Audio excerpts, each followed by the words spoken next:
Another cool part of St. Jude is the Ronald McDonald House over here behind the gas station. Contrary to what I excitedly believed when we would drive past here on the way to take me to kindergarten, the hamburger clown does not live there, which is a drag. But the families of the kids who are being treated at St. Jude stay at the Ronald McDonald House.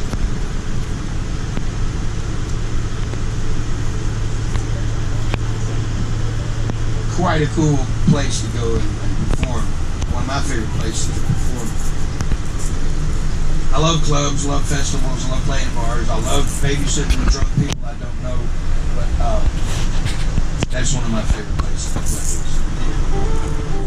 We tear that son of a gun up to play for those kids, and I remind them how cool it is to have a clean head. There you go. Speaking of kids, young B.B. King moved here as a teenager from a little town in Mississippi called Indianola, which is a Choctaw Indian word, means where the heck are we? B.B. as a teenager was really confident, and he took his guitar down to Beale Street to Handy Park where the blues players hang out. And believe it or not, B.B. King got his head cut in Handy Park on Beale Street. And it's kind of hard to imagine B.B. King getting his head cut, but he did. Head cutting is when you're on stage performing, all the lights in the building are shining directly in the center of your forehead. You can't see anything. You can't see your instrument or your bandmates or even the audience. Keep that in mind next time, ladies, you're on the third row, like doing like this, so that he can't see you. If you go like this, you can kind of see a bunch of heads. Now, if the band next door is playing better than your band, if they're whooping it fierce and all of your audience leaves and goes and listens to them, then they have cut your heads. So if you outplay someone, you cut their heads. Now, when B.B. would get his heads cut, you think he'd quit? Think he'd give up? Sell his guitar? Or do like nowadays, sue the manufacturer of the guitar? I can't play. No, he would pay attention to the way that guy played, and he would learn that style and master it, and go back down to Beale Street and get his heads cut again. And he'd learn the way that guy played and master that style. So being a hard head is how B.B. King got to do such great. Also, WDIA had a young DJ that worked there named B.B. King. Guess whose records B.B. King played on his show? And moreover, B.B. would get on the microphone on the airwaves and tell everybody where he was playing that night, and he would pack the house that way. And he had this big hit called the 3 O'Clock Blues. He was not referring to 3 p.m.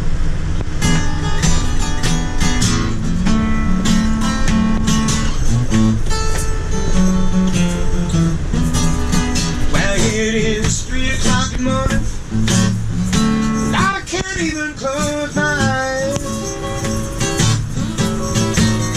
Well, it is 3 o'clock in the morning, and I can't even close my eyes. I lost my baby, and I just can't be satisfied.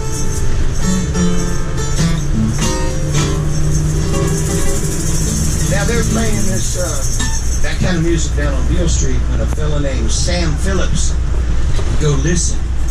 Couldn't understand why this music was not being recorded.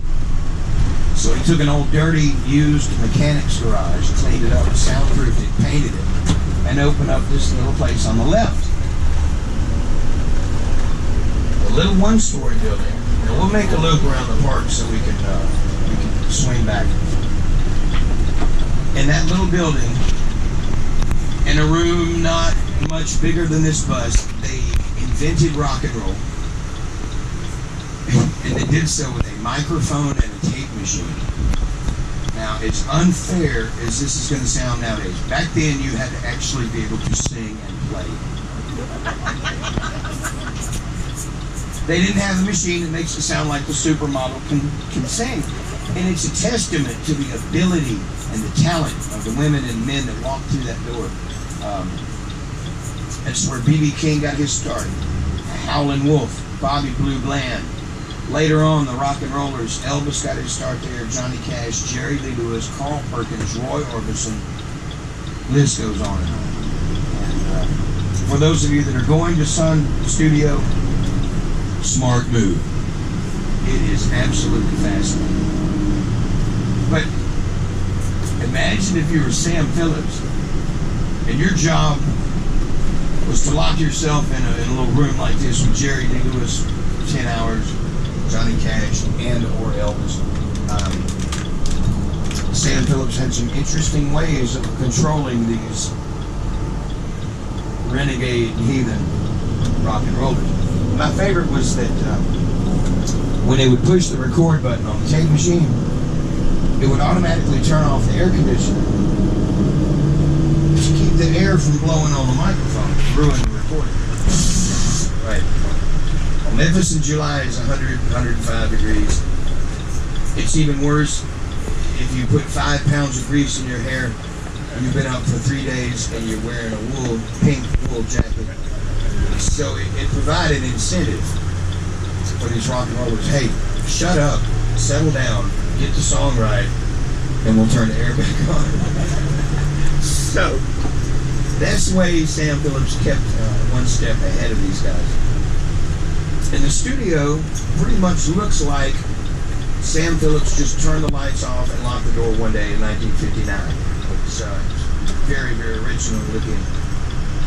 I'll give you an example. They have a microphone like this one, except it's original vintage, the original Sun mic. The microphone that Elvis, Cash, Jerry Lee, they all sang into it. And you would think this microphone would be in a glass case on the wall. Heck no, it's screwed into a microphone stand sitting there in the middle of the floor. And about 1,000 people a day come by and I mean, it's very accessible, it's very organic, very homegrown, little down-home place. Probably turn it into a Starbucks or a Walgreens any day now.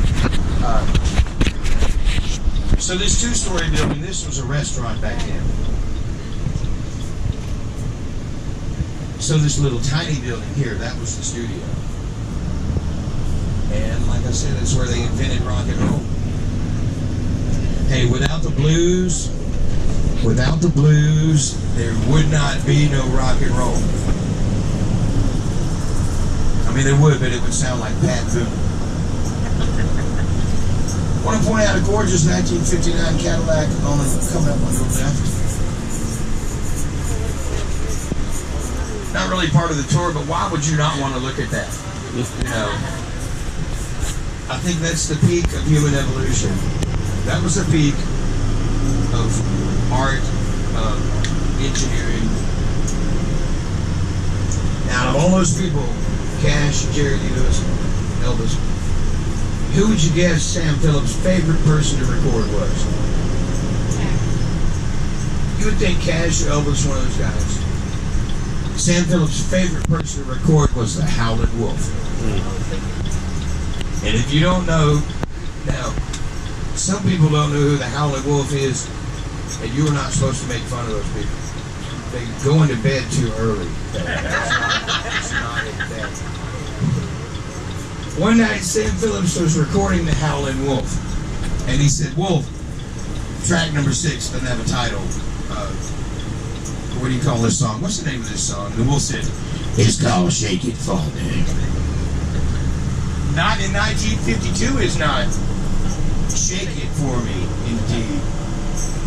Ironically, though, that song lives on today in the form of a television cartoon called Ren and Stimpy. Next time you watch Ren and Stimpy, sitting there on the couch with eating all the Lucky Charms, listen, because you'll hear Sam. You know when they do.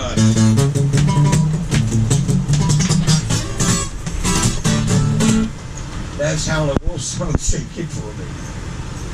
Sam Phillips made so much money with this rock and roll that he had a new studio built, and as you can see, it is it was very jet age, modern looking.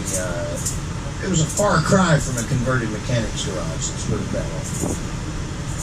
Jerry Lee Lewis recorded here a lot. Carl Perkins recorded here a lot, and so did Samudio Samudio. He recorded here a lot. You can tell from everyone's face that y'all totally remember him. Nobody remembers Samudio Samudio? Man, I'll play you some Samudio Samudio. Keep in mind, this is from back in the days when musicians played instruments. So songs are written that had more than 3 words. So I'll play you some Samudio Samudio. Mighty John had it about a thing she saw. 2 big horns and a woolly jaw, woolly woolly, woolly woolly, woolly woolly, woolly woolly, woolly woolly. You remember that, don't you? They told young Samudio Samudio, they said, look, son, we're not making fun of your name, but we're not going to print that on the label of a record. Your new name is Sam the Sham. And he said, yes, sir. Sam lives here in Memphis. He's a buddy of mine. And by the way, Sam the Sham is a stark raving lunatic.